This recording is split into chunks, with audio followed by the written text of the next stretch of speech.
Hi, I'm Kelly. And I'm Carrie. And we're identical twins. We are so excited to talk to you about all things related to church music here on Hymn Talk, Twin Talk. Now, each week we will break down a hymn. It could be an old favorite, or it could be one you've never heard of, but it is our prayer that you will worship with us no matter what song it is. So let's get started here on Hymn Talk, Twin Talk. Hi, everyone. Hi, everyone. I'm Kelly. I'm Carrie, and we're identical twins. All right, we are here for episode 49. Oh, my goodness, 49. 49 is kind of a special number.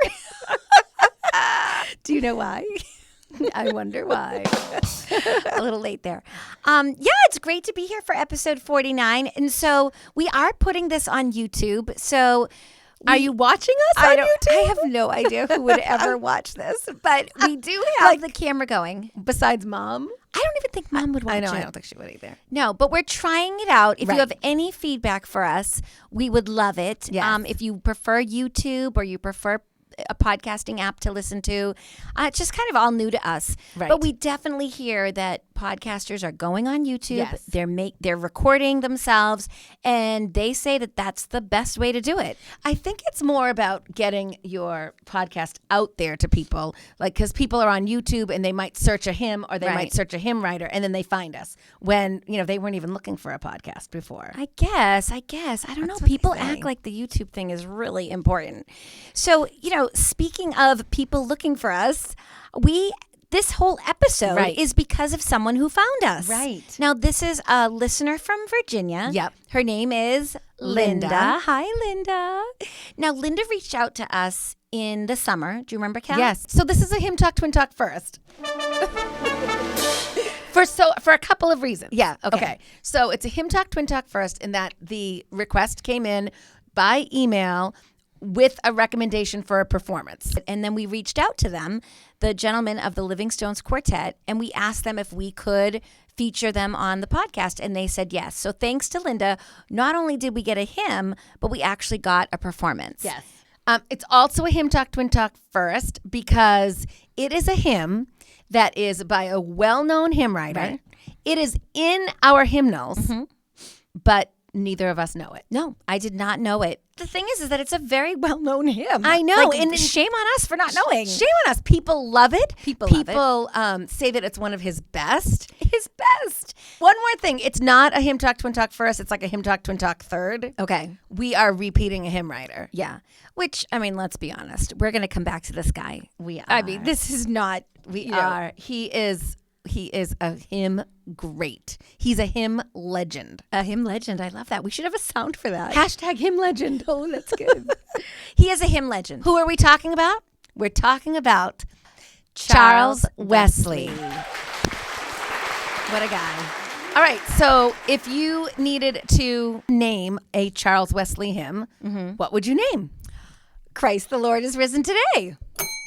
Which was episode number? That was episode 25 for Easter. Such a good episode. In fact, we really want you to go back and listen to that because we talked a lot about Charles Wesley and his childhood with his mom, Susanna. Yes. It was such a great episode. Please go back and listen to that at some point. Right. We're not getting so much into him the way we did on that Right. one. We We didn't want to just repeat it. No, we have all new stuff. We're obviously going to revisit him, but today it's all about Jesus, lover of my soul. Recommended by Linda from Virginia. Now, we have talked a lot about this hymn. We've researched it. We've sung it. We've found different arrangements of it. And we just are wondering why we don't know it. Like, why don't we know it? It is theologically sound. Oh, my goodness. You can't find anything untrue or vague in this hymn. It is such a perfect depiction of Christianity, of Wesleyan theology. I mean, it's the Bible. There's so much good in this. So it's not that we don't know it because of that. So why don't we know it? Well, you can't help but wonder. I Right. mean, we love church music. We've been going to church our whole lives, and we've been really studying church music for many years, but we don't know every song. No. But how can something that's so well-known and loved, get overlooked by us? So, Carrie, I have this quote about this hymn. Okay. Attention, please. The famous American preacher Henry Ward Beecher declared, "I would rather have written that hymn of Wesley's, 'Jesus, lover of my soul,' than to have the fame of all the kings that ever sat on the earth. It is more glorious. It has more power in it. That hymn will go on singing until the last trump brings forth the angel band, and then, I think, it will mount up on some lip to the very presence of God." Wow. That's this hymn. Why? We are going to dig into why today. But, I mean, can we talk a little bit maybe about what's wrong with it? I will tell you that going through it, it is full of words. It's almost so full that it's not enjoyable to sing. I get tired throughout it. I mean, it's just like the song won't end. Our hymnal has 4 verses, That's a lot. and the original had 5. And there's no refrain, so there's nothing to like break it up and give you like that sense of like, okay, you know, I don't have to be staring at the hymnal and staring at the words for this time. It's a lot of words. The other criticism that came, over the years was that the language was just a little too intimate for addressing a holy God. Right. But what's interesting is that that's exactly what Linda loved about it. Like she said, how can the creator of the universe, the king of the world, be the lover of my soul? Right. Just knowing that those 2 statements are true is what makes her fall in love with Jesus. Knowing that he is who he is and he still loves her. So those words are powerful. Jesus loves you. They are powerful. They absolutely are powerful. There's just a lot of them. Because that's a lot to sing. All right, so we're going to get into it today. We are going to sing all of the verses. Yes. But first, we thought for a treat, since they came so highly recommended by Linda, we thought we would show you the group Living Stones Quartet performing the first verse. Jesus, lover of my soul. Jesus, lover of my soul, let me to thy bosom fly. While the nearer waters roll, while the tempest still is high, hide me, O my Savior.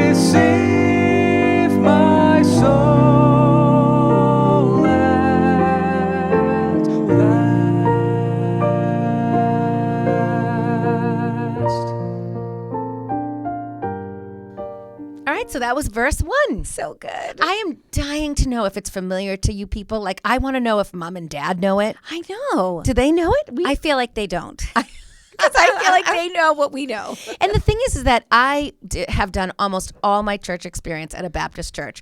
But Carrie worked in a Methodist church. She worked at the Church of England. I thought for sure, Carrie, that you would know this hymn, even though I didn't.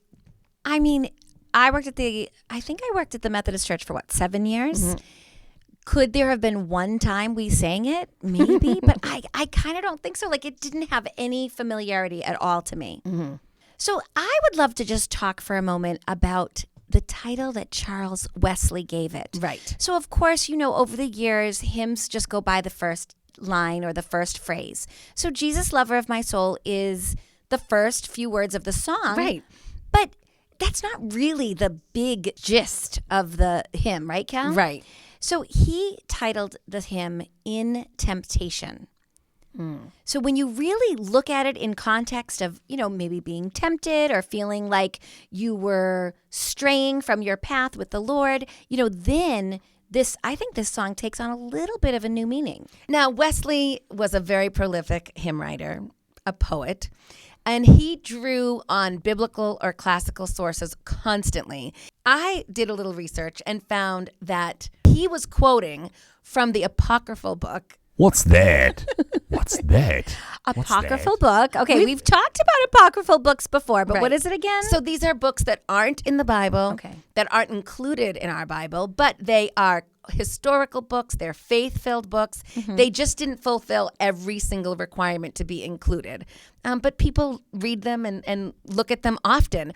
And this is from the book, The Wisdom of Solomon. It's from chapter 11, and it's supposed to be providing the inspiration for the primary theme of this hymn. And what do we call that on Hymn Talk, Twin Talk? Hymnspiration. All right, so listen to these verses. Okay. But thou hast mercy upon all, for thou canst do all things, and winkest at the sins of men, because they should amend. For thou lovest all the things that are, and abhorrest nothing which thou hast made. For never wouldest thou have made anything if thou hadst hated it. And how could anything have endured if it had not been thy will, or been preserved if not called by thee? But thou sparest all, for they are thine, O Lord, thou lover of souls. Oh, well, that's definitely a direct quote. Yes. Jesus, lover of souls. And I think it just shows how intelligent Wesley was. Right. He was reading the Bible. He was reading other books. He was reading other sources and authors, and he was using them in his hymns. But then he was poetic and creative. So, I mean, we can't talk to Charles, so we can't ask him what he was thinking when he wrote it. It does seem like that book, The Wisdom of Solomon, inspired him. But there are these other stories. I guess this goes back to, hashtag hymn legend. Right. I love that. We have to use that. Hashtag hymn legend. There are these sort of like anecdotes surrounding this hymn. I cannot recall another hymn that we've covered that really had this. Right. It's almost like people love the song so much and they want to like create a reason for writing it or create, create a story behind it. So there's a few different things we read. We have absolutely no way of knowing if any of them are true. Right. In fact, when we researched them and found these stories, they said this may not be true. Right. So one of them is taken from a boat ride. So when he and his brother John were traveling to the United States, they were traveling by boat to be missionaries in Georgia. And on the boat, they experienced, water turbulence. There was a storm. People were afraid. People were crying. In fact, I read that they even hit this big wave and water came into the boat, into the cabins. Right. But there were a group of Germans who were praising and singing during the storm. And it really moved Charles and John so much that these people were not showing fear at all. But anyway, this storm and having faith and being strong through the storm and relying on God, they say that's what inspired this hymn. Right. Because the line of the first verse is what? Jesus, lover of my soul, let me to thy bosom fly, while the nearer waters roll, while the tempest still is high. Right. So you're thinking of a storm. Right. And the next line says, hide me, O my Savior, hide, till the storm of life is past. Yeah. So the storm, it's a great story. Yeah. We don't know if it's true. The other story that I found was that Charles and his brother were preaching the gospel. They were very passionate. They wanted people to hear the truth, and they were in a town where unfriendly townspeople didn't want to hear it, and they chased him after he was preaching. Right, of course. They chased him and they beat him, and then he hid in the hedges, and the story goes that he wrote those words while he was hiding in the hedges. Come on. Like while he was hiding or just afterwards? No, he was hiding. In fact, the words of the hymn say, Right. Hide me, oh my Savior, hide. So that's a great story, but we don't know if it's true. And then finally, we have one more story. we read that he was at his home in England walking the property, and a baby hawk flew into his coat, into his jacket, This one seems the most plausible. and nestled right here in his jacket, in his chest. Mm-hmm. And that experience with the baby bird inspired the phrase, "Let me to thy bosom fly." So again, great story, but we don't know if it's true. I mean, a bird did fly into his bosom, so. How do you know that? I mean, why else would you write that? Wait a minute. I do think that is a hard word to put in a hymn when you're in the 21st century and you're Yes. trying to sing. For sure. With your intergenerational, multi-generational congregation, you have, the elderly along with the teenagers. And who wants to sing, Let me to thy bosom fly? And you're just going to get snickers and giggles, and it's maybe just not. It's just like when we sing ASS and What Child Is This? We don't sing. We do. Ox and Kelly, what are you doing? I mean, who knew that at church we had to put a disclaimer? Adult language. We do not. Mild language. Bosom. Stop saying it. All right. It's so funny that we have these stories. I just we haven't had this happen at all. No. That like all of these people have these little anecdotes. I mean, it would be fun if we were researching a hymn and we found one story. right. And We the- found and three. now we have three. Yeah.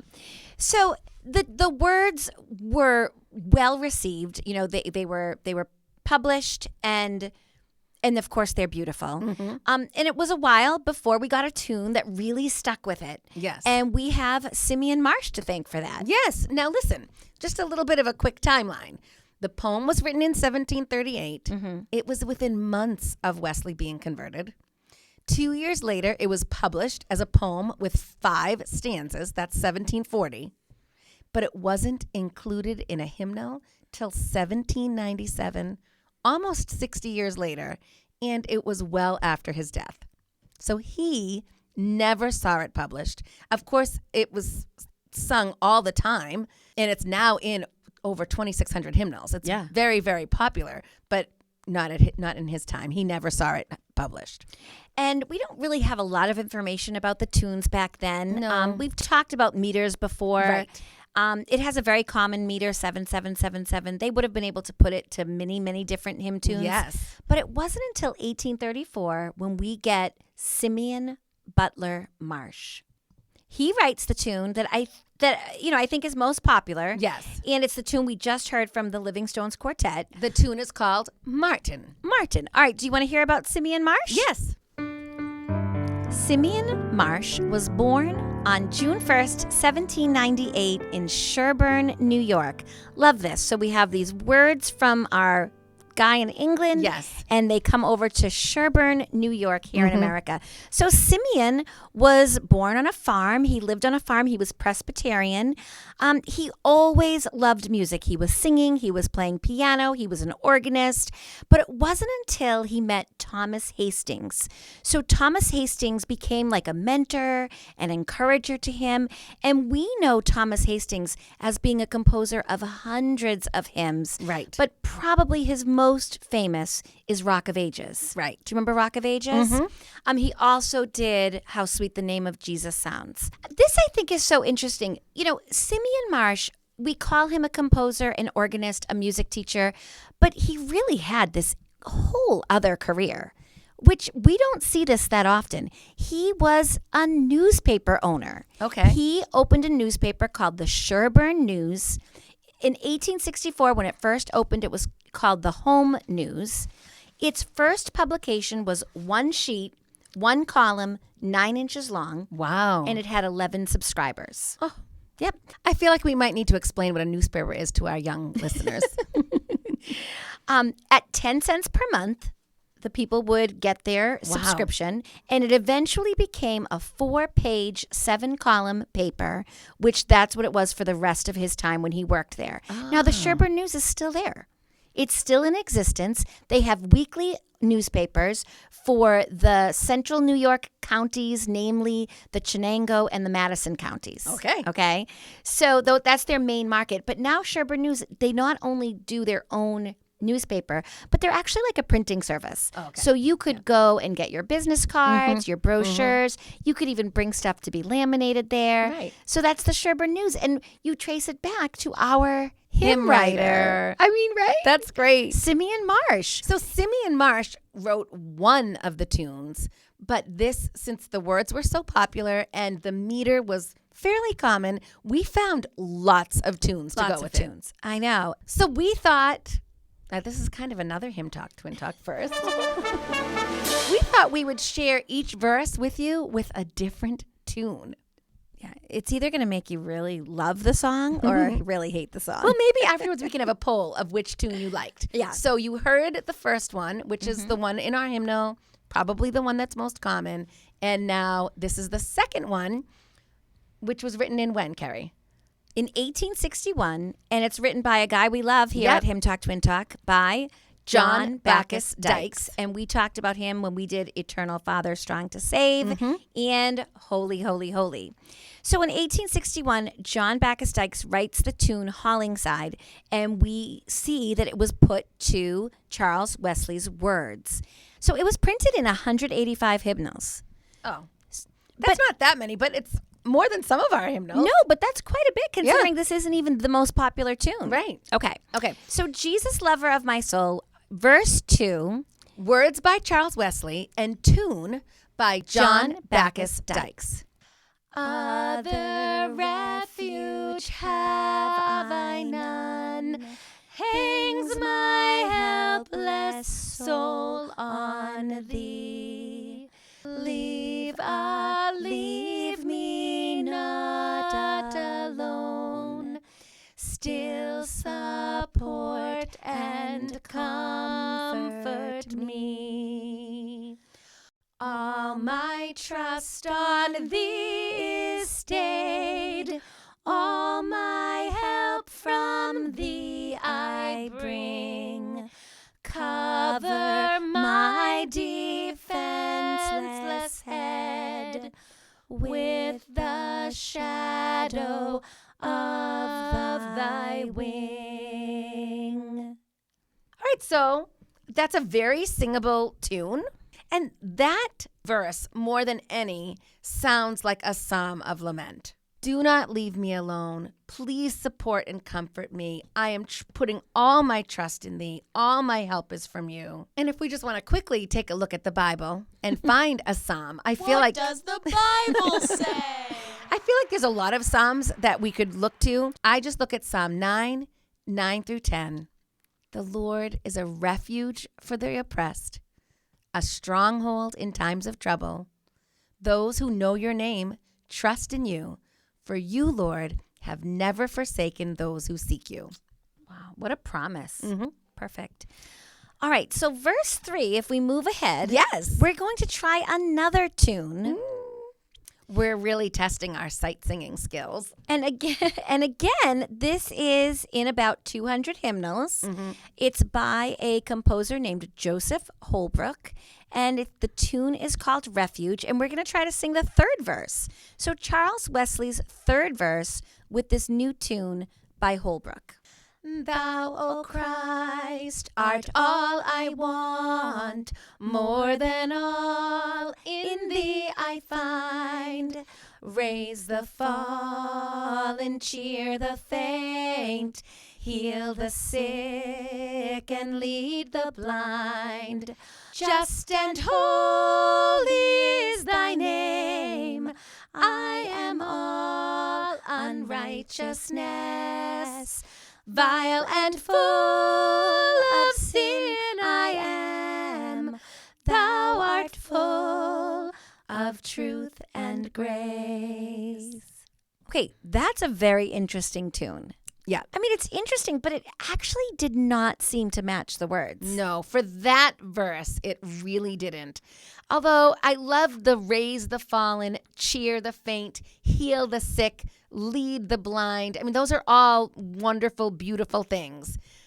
But then when it says, vile and full of sin I am. I am all unrighteousness. And it just has this kind of like this peppy, happy melody. It does not work. Now, for those of you who are up on your Wesleyan theology, this verse really brings home one of the main tenets of Wesleyan theology, which is original sin and the absolute inability for humans to save themselves. Like, we cannot. And the second tenet of Wesleyan theology is that the grace of God is freely available. They have the doctrine of what's called prevenient grace. What's that? What's that? Do you think it's What's that? prevenient grace? What's I have no idea. What does it mean? Prevenient grace. It's grace that goes before, that's the prefix, right? It goes before, and it points to a God who saves the lost without transgressing their moral freedom to choose. Such grace enables the individual to repent of their sins and to believe in Jesus. I feel like that verse says that. Yeah. I think this would be a great hymn maybe before confession or maybe while there is silent confession. The congregation is praying and this hymn is sung. Or maybe during communion, Cal. Yeah, that would be nice too. All right. So let's move on to verse 4. We are going to do another tune. All right. So this is by a hymn writer named Joseph Barnby. And this tune is called Saint Fabian, and it is by far the least popular, the least well-known out of the tunes. So it was only published in about 16 hymnals. And let's show them. Verse 4.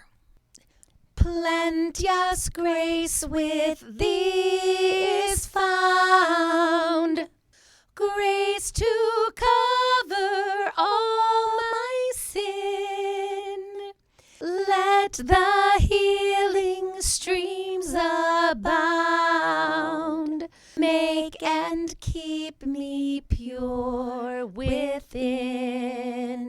Thou of life the fountain art, freely let me take of thee. Spring thou up within my heart, rise to all eternity. All right, so that is not a super popular hymn tune. Nope. And for good reason. Yeah, that's Joseph Barnby, and he definitely plays around with the key. It sounds like minor, it sounds like major. It sounds like it's modulating. M&M's, always fun. I mean, it almost feels like he couldn't decide what to do with the song. What does he make it minor? Does he make it major? What should I do with it? That was tricky for us, you guys. That took us a long time to figure out. All right, but the words, it's saying, please help me, make me pure. Help me, make me pure within. I mean, this is somebody who knows they need Jesus, knows they need the atoning blood of Jesus. Right, and there's plenteous grace. There is grace to go around. And I actually really love that it sounds like he's absolutely quoting from Numbers 21:17. What does the Bible say? What is it? It's a song that Israel sings of praise. It says, then Israel sang this song, spring up, O well, sing about it. And I love that. I love that we should be singing and springing up our praises to God. All right, so the last verse, you guys, is verse 5. Now, this is not found in a hymnal. This was from the original poem that Wesley wrote. Okay. So, and we are putting it with probably the second most well-known tune. So this is a tune that was written in 1876, and it's by Joseph Parry, and it's in about 200 hymnals, but I definitely feel like this comes up a lot. When you look up Jesus, Lover of My Soul, you're going to find the Marsh one that we sang and that Livingstone's Quartet sings, and then you're going to find this Joseph Parry one. So let's try to put these words from the 5th verse to Parry's tune. Wilt thou not regard my call? Wilt thou not accept my prayer?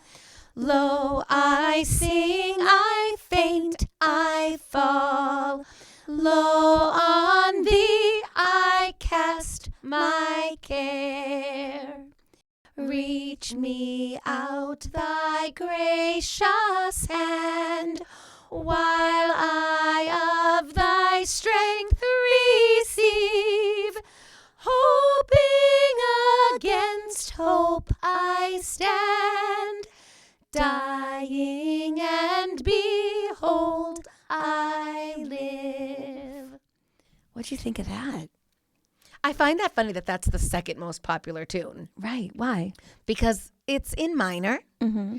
And while it matches that set of words, I'm not sure it matches all of them. And there's a lot of stuff happening. Do you know that the time signature on this one is 4/2? Okay, that is so strange. We do not see 4/2 that often. I really like it. There's something about this that I like. And you know what it's reminding me of? I know what it's reminding you of, Carrie. Let's see if this is a twin moment. Okay, let's see. Okay, we're gonna do it on the count of 3. What we like to do this sometimes and test our twin telepathy. Okay, what does this song remind you of? 1, 2, 3. Oh, the deep, deep love of Jesus.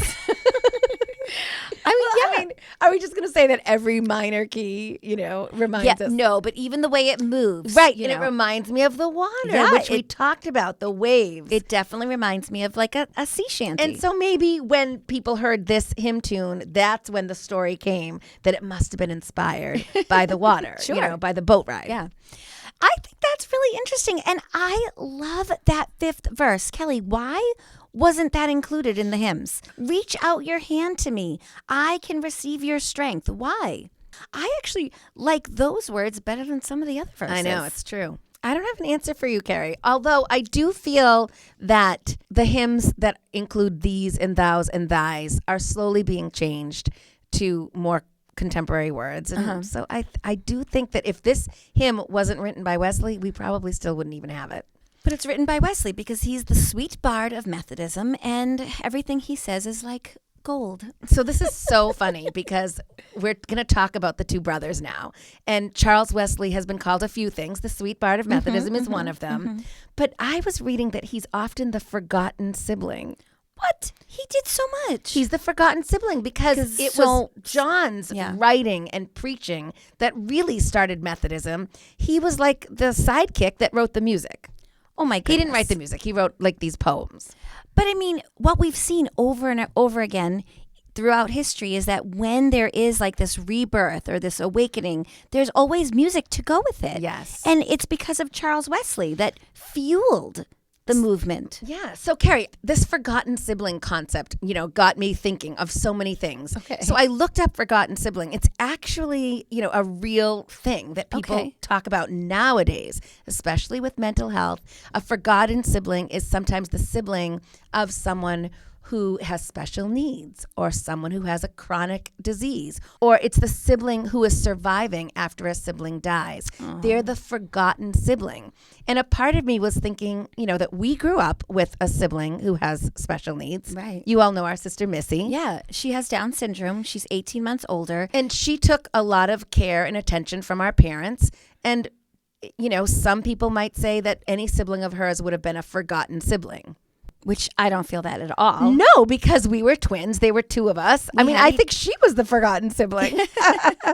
And then I kept digging a little bit more. And the forgotten sibling was sometimes the sibling of someone famous.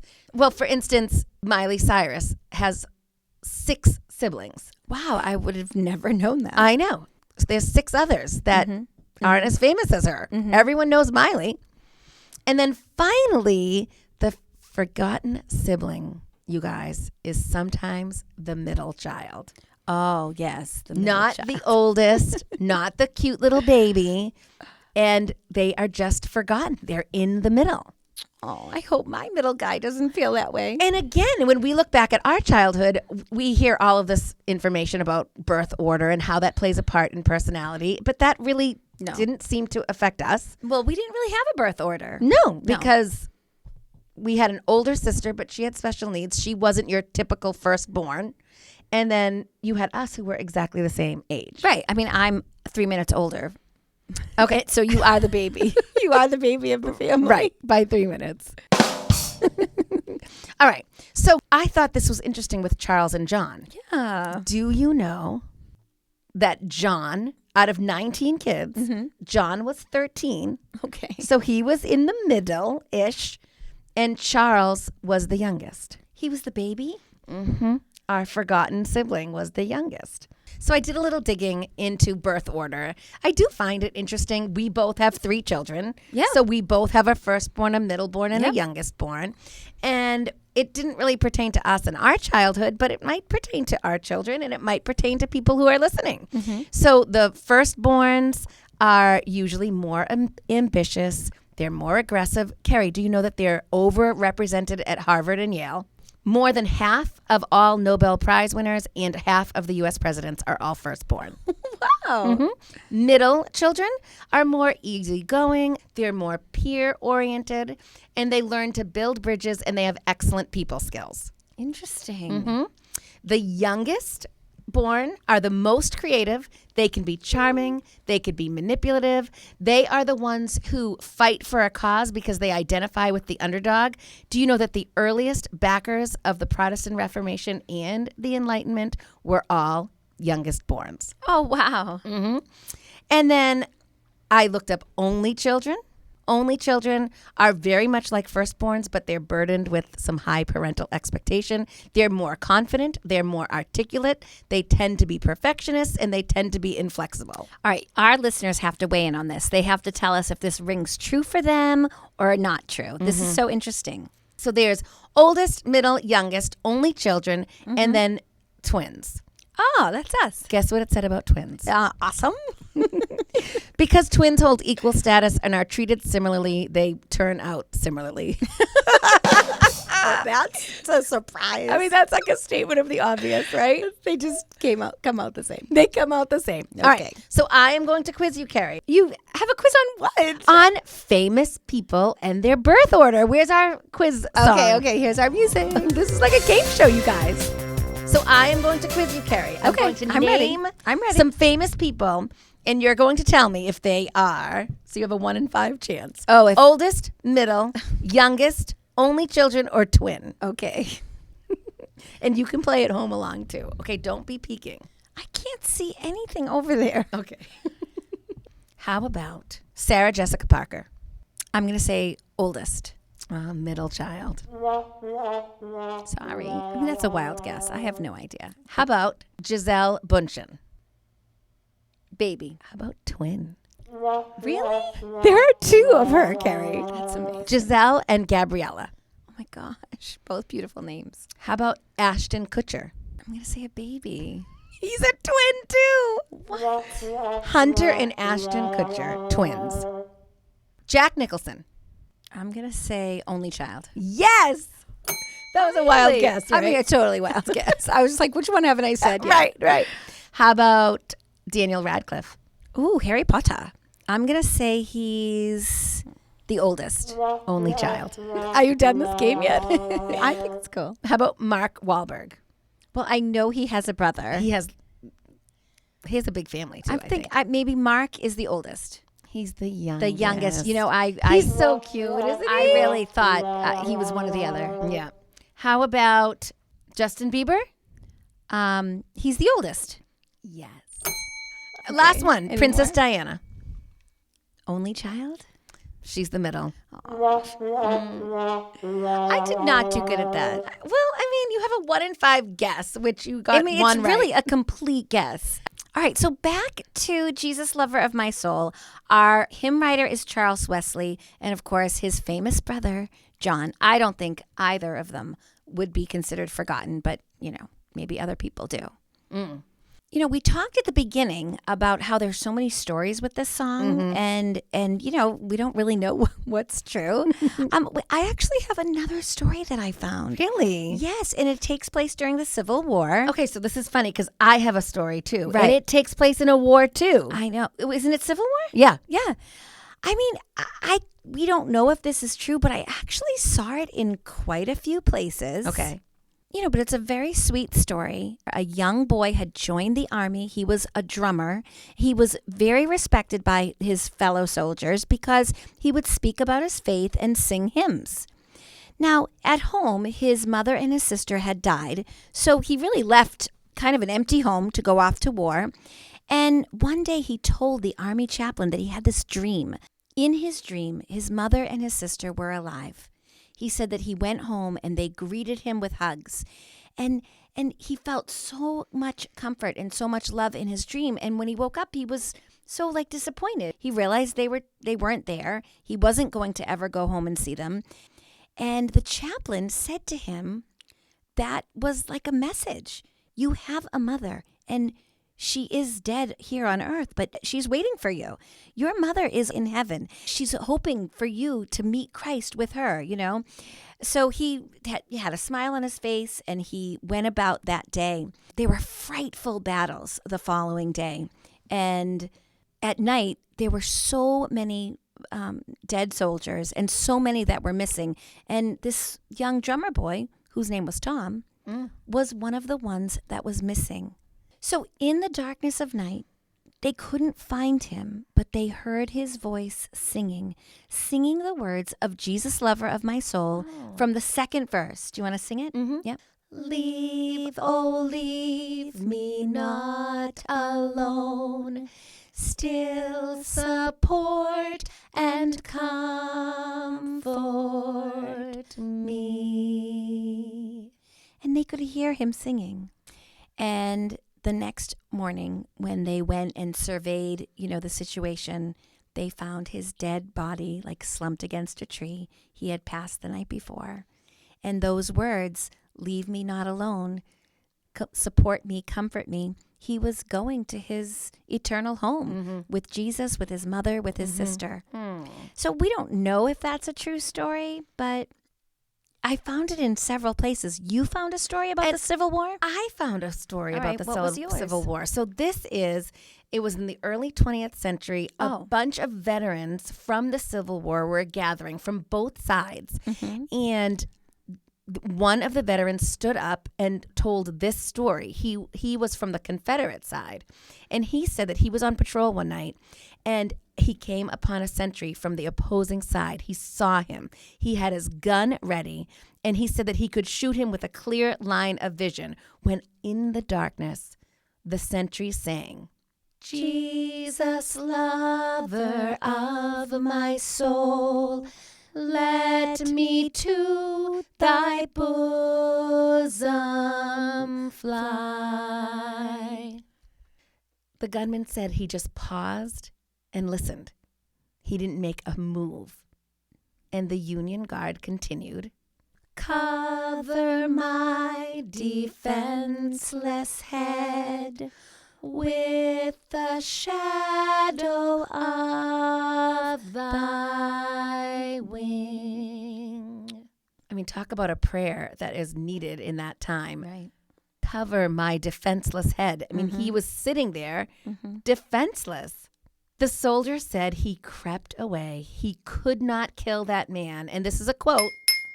Attention, please. He could not kill that man even though he were 10 times my enemy. When he told that story to the gathering, another veteran spoke up. Was this the Battle of Atlanta in 1964? Indeed, it was. And the Union veteran exclaimed, I was that sentry. What? He was in the room. He spoke of his fear of the battle and the sense of hopelessness he felt that night on patrol, not knowing that there was someone there with a gun pointed at him. But he said the hymn brought him peace and comfort. Wow. Mm-hmm. I mean, that's quite the story. And for your story, I mean, there's eyewitness accounts of people who were at that ceremony. It's a reputable news source. I mean, I feel like it probably is true. And I also think it speaks to how popular this hymn was. Right. They knew it. Right. That they would just sing it. Right. Well, this has been just wonderful. I'm so glad Linda brought it to our attention. Me too. So let's share the Livingstone's Quartet Performing Jesus, Lover of My Soul. Jesus, lover of my soul, let me to thy bosom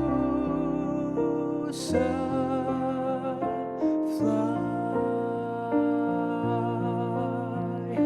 while the nearer waters roll.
faint.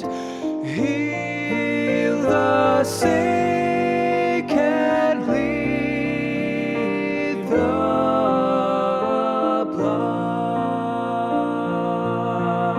blind. Just and holy is thy name. I am all unrighteousness,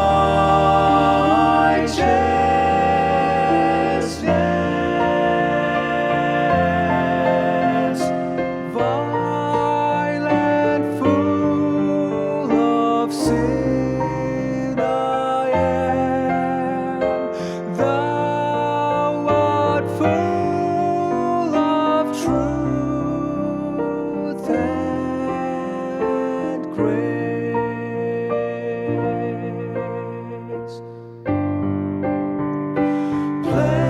Plenteous grace with thee is found, grace to cover all my sin. Let the healing streams abound, make and keep me pure with thee. Thou of life, the fountain art, freely let me take of thee. Spring thou up within my heart, rise to all eternity.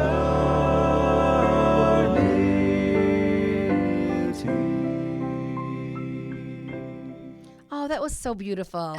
The video is really nice too. I so I know. hope that people will watch it. Right. We really have Linda to thank for all of this. I know. Thank you, Linda.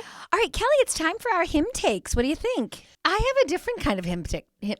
She never follows the rules of the hymn. I have a different kind of hymn take today. What? I mean, my hymn take is about Charles Wesley, whether or not he was the forgotten sibling or not.